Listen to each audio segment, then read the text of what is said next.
আসসালামু আলাইকুম, কেমন আছেন সবাই? নিউ ইয়র্ক থেকে আপনাদের স্বাগত জানাচ্ছি। আমি রাকিব হাসান।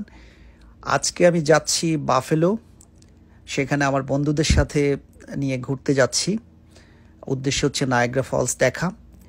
তো যেতে যেতে আমি কিছু গুরুত্বপূর্ণ বিষয় আপনাদের সাথে শেয়ার করি।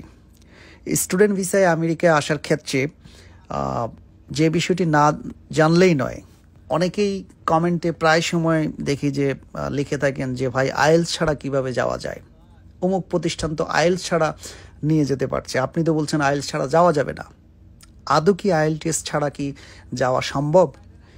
তো এই বিষয়ে আমার যেটা বক্তব্য সেটা হচ্ছে আইএলটিএস ছাড়া আপনি অন্য যে বিষয়গুলো আছে ল্যাঙ্গুয়েজ প্রফিসিয়েন্সির জন্য, যে আপনার ডুওলিঙ্গো, স্যাট, জিম্যাট অথবা টোফেল, সেটা আপনার লাগবে।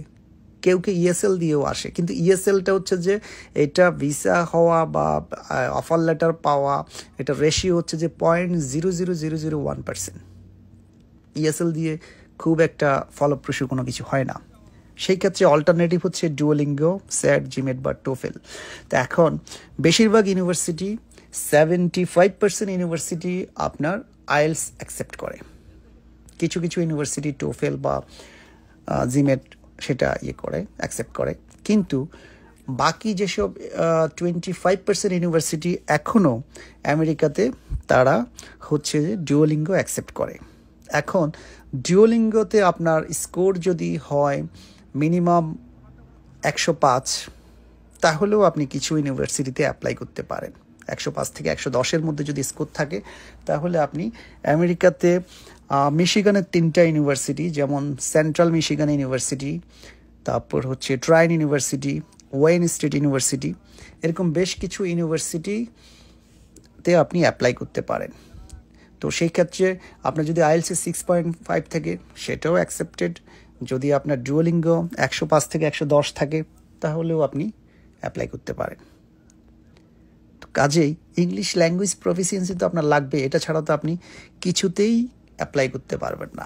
এখন আসা যাক যে চটকদার যে বিজ্ঞাপনগুলো দেয়া হয়, এটা আসলে কেন দেয়া হয়?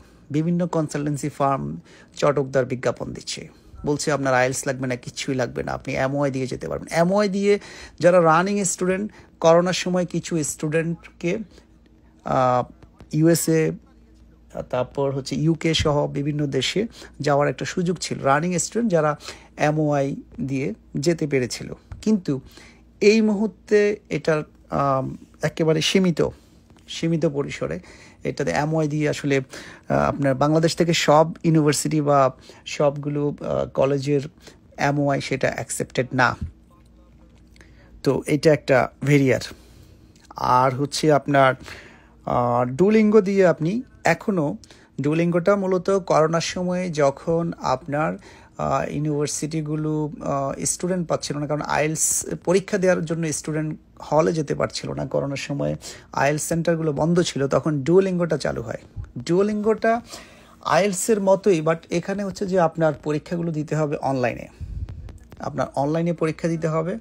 আপনি মাত্র $50 ফি দিয়ে আপনি পরীক্ষাটা দিতে পারেন। সেই ক্ষেত্রে আপনার রেজাল্ট পেতে হয়তো 48 ঘন্টা সময় লাগবে। তো ডুওলিঙ্গোটা করোনার জন্য এটা বিশেষভাবে এটা কিছু ইউনিভার্সিটি স্টুডেন্টের জন্য এটা অ্যাকসেপ্ট করেছিল। এখন টিল নাও আগামী জানুয়ারি পর্যন্ত কিছু ইউনিভার্সিটি অ্যাকসেপ্ট করবে। এরপরে ডুওলিঙ্গো আদৌ থাকবে কিনা সেটা আসলে এখনই বলা যাচ্ছে না, তো না থাকার সম্ভাবনাই বেশি। আমি যেটা বলবো সেটা হচ্ছে ডুওলিঙ্গো দিয়ে যদি আপনি আবেদন করেন, তাহলে আপনাকে অবশ্যই একটা ভালো রেজাল্ট থাকতে হবে, যেটা ইকুইভ্যালেন্ট 6.5-এর সমান হয় মাস্টার্স প্রোগ্রামের জন্য। তো ডুওলিঙ্গোর ক্ষেত্রে যেটা বিষয় সেটা হচ্ছে যে কেউ বলেন যে ডুওলিঙ্গো মনে হয় আইএলসের চেয়ে সহজ। হ্যাঁ, তুলনামূলক সহজ মনে হলেও ডুওলিঙ্গোর রেজাল্ট কিন্তু আপনি সহজে পাবেন না। ডুওলিঙ্গো আপনার দেখা গেল আপনি পরীক্ষা দিয়ে একবার রেজিস্ট্রেশন করলে হয়তো আপনি 2বার বা 3বার পরীক্ষা দেওয়ার সুযোগ পাচ্ছেন, কিন্তু আলটিমেটলি আপনাকে 8 থেকে 10 বার পরীক্ষা দিয়ে তারপরে ভ্যালিড রেজাল্ট আনতে হচ্ছে। বেশিরভাগ ক্ষেত্রে ডুওলিঙ্গোর রেজাল্ট হচ্ছে ইনভ্যালিড আসে। তো তো সেই ক্ষেত্রে কারণ হচ্ছে যে কি, ডুওলিঙ্গোটা এক অর্থে সহজ, আরেক অর্থে কঠিন। কারণ হচ্ছে যে ওখানে আর্টিফিশিয়াল ইন্টেলিজেন্স থাকে। কোনো কারণে আপনি স্পিকিং পরীক্ষা দেওয়ার সময় যখন স্ক্রিন থেকে আপনার চোখ সরে যায়, তখন সেই ক্ষেত্রে আর্টিফিশিয়াল ইন্টেলিজেন্স আপনার রেজাল্টটাকে দিয়ে দেয় ইনভ্যালিড। অথবা আপনি কিবোর্ডের দিকে তাকিয়ে বেশিক্ষণ ধরে টাইপ করছেন, আর্টিফিশিয়াল ইন্টেলিজেন্স যেটা আছে সে মনে করছে যে আপনি হয়তো নকল করছেন, সেই কারণেও দেখা গেল যে আপনার রেজাল্ট ইনভ্যালিড আসতে পারে। তো ডুওলিঙ্গোর রেজাল্ট সহজে ভ্যালিড আসে না, এটাও একটা চ্যালেঞ্জ। তাহলে সেই ক্ষেত্রে আমার যেটা পরামর্শ হবে, আপনি যদি আপনার পড়াশোনার উদ্দেশ্য থাকে তাহলে আপনি আইএলটিএসটা ভালো করে পরীক্ষা দিয়ে প্রিপারেশান নিয়ে আপনি একটা স্কোর নিয়ে আসেন, তাহলে আপনার জন্য বাকি যে প্রসেসিংগুলো সেটা ইজি হয়। আর যে বিষয়টা না বললেই নয়, বাংলাদেশে বেশ কিছু কনসালটেন্সি ফার্ম তারা যে কাজটা করে সেটা হচ্ছে অ্যাপ্লিকেশন ফি দিতে হবে এটা বলে $300-400 স্টুডেন্টদের কাছ থেকে নিচ্ছে। তারপরে নোটারি পাবলিক করতে হবে সেটা বলে আরও দেখা যায় যে 7,000 থেকে 8,000 টাকা নিচ্ছে। তো এরকম দেখা যায় তারা 40,000 থেকে 50,000 টাকা তারা নিয়ে নেয়। এই টাকাটা আদৌ কি আসলে যৌক্তিক? এটা আমার মতে এটা একেবারেই ইলজিক্যাল। কারণ হচ্ছে আপনি যে ইউএসএতে অনেক ইউনিভার্সিটি আছে যেখানে অ্যাপ্লিকেশন ফি কোনো প্রয়োজন নেই, আবার কিছু কিছু ইউনিভার্সিটি আছে সেখানে আপনাকে অ্যাপ্লিকেশন ফি দিতে হবে, সেটা ওয়েবসাইটে উল্লেখ করাই আছে। তা আপনি যদি একটু স্মার্ট হন, আপনি তো ওয়েবসাইট দেখেই আপনি বুঝতে পারবেন যে আপনার অ্যাপ্লিকেশন ফি লাগছে কি না। তাহলে যে কোনো একটা এজেন্সি বা কনসালটেন্সি ফার্ম বললেই আপনি $300-400 কেন দিবেন? এটা হচ্ছে যে ইম্পর্টেন্ট বিষয়। আরেকটা বিষয় হচ্ছে যে আপনার ইউএসএর ক্ষেত্রে আপনার যদি সার্টিফিকেট যদি ইংলিশে থাকে, মার্কশিট যদি ইংলিশে থাকে, তাহলে সেই ক্ষেত্রে তো আপনাকে কখনো আপনার এগুলো নোটারি পাবলিক করার প্রয়োজন নেই। নোটারি পাবলিকের নাম করে যে টাকাটা নেওয়া হচ্ছে এটা হচ্ছে মানে অযথা, এটা এক ধরনের ভাওতাবাজি, ঠিক আছে। এরপরে ফাইল ওপেনিং চার্জ এটা ওইটা বলে তারা টাকা নিচ্ছে। তো এই ধরনের মিথ্যা যে প্রলোভন সেটা থেকে আপনারা বা প্রতারণা এগুলো থেকে আপনারা নিজেদেরকে দূরে রাখবেন, এই প্রতারণার ফাঁদে পড়বেন না। আরেকটা বিষয় আমি যেটা বলবো সেটা হচ্ছে যে কিছু কিছু এজেন্সি বলে যে সে আপনার ব্যাংক স্টেটমেন্ট দেখিয়ে দিবে, সেটার জন্য আপনার কাছ থেকে টাকা নিচ্ছে।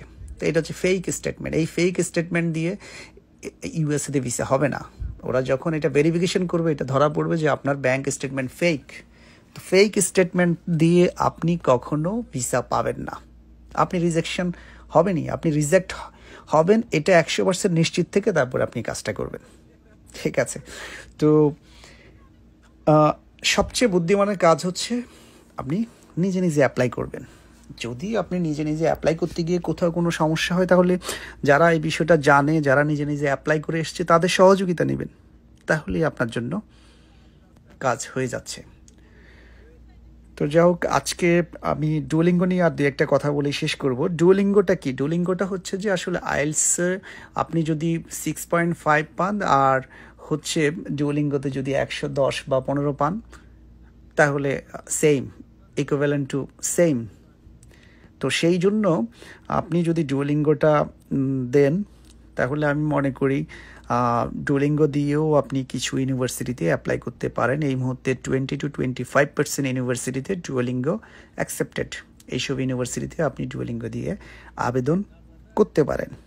কিভাবে অ্যাপ্লাই করবেন, কি কি, এগুলো আমার আগের ভিডিওগুলোতে দেয়া আছে। আরও কিছু বিষয়ে আমি পরবর্তীতে আলোচনা করব।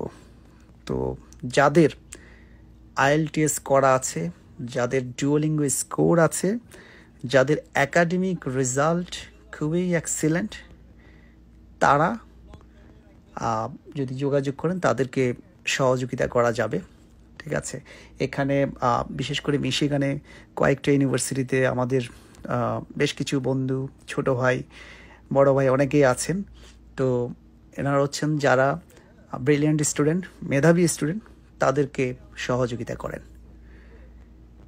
তো আমি মনে করি যাদের ডুওলিঙ্গো নেই, আইএলস নেই, ল্যাঙ্গুয়েজ প্রফিসিয়েন্সি কোনো কিছুই নেই, ঠিক আছে, এখনও ইএসএল-এর মাধ্যমে আপনার ভিসা হবে বলে কোনো প্রতিষ্ঠান আপনাকে প্রলোভন দেখাচ্ছে, আমি মনে করি যে সেটা হচ্ছে যে মরীচিকার পিছনে ঘোরার মতো।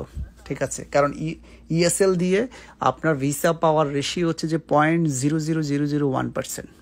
ঠিক আছে, কারণ অ্যাম্বাসি ওইগুলো বোঝে, আর ইউনিভার্সিটি থেকে আপনি তো কন্ডিশনাল অফার লেটার পাচ্ছেন।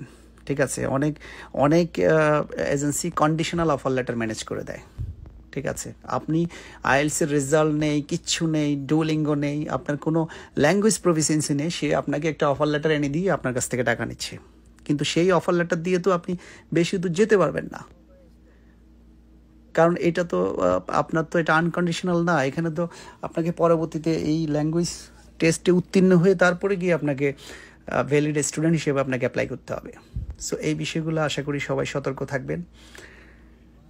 তো ভিডিও অনেক লম্বা হয়ে যাচ্ছে, আর বেশিক্ষণ কথা বলবো না, আমাকে যেতে হবে বাফেলো। তো সবাই দোয়া করবেন। চলে যাচ্ছি, একটু নেটওয়ার্কের বাইরে থাকবো কিছুদিন, ভিডিওটা হয়তো বেশ কিছুদিন পরে আপলোড দেওয়া হবে। তো সবাই ভালো থাকবেন, সুস্থ থাকবেন। আজ এ পর্যন্তই। আল্লাহ হাফেজ।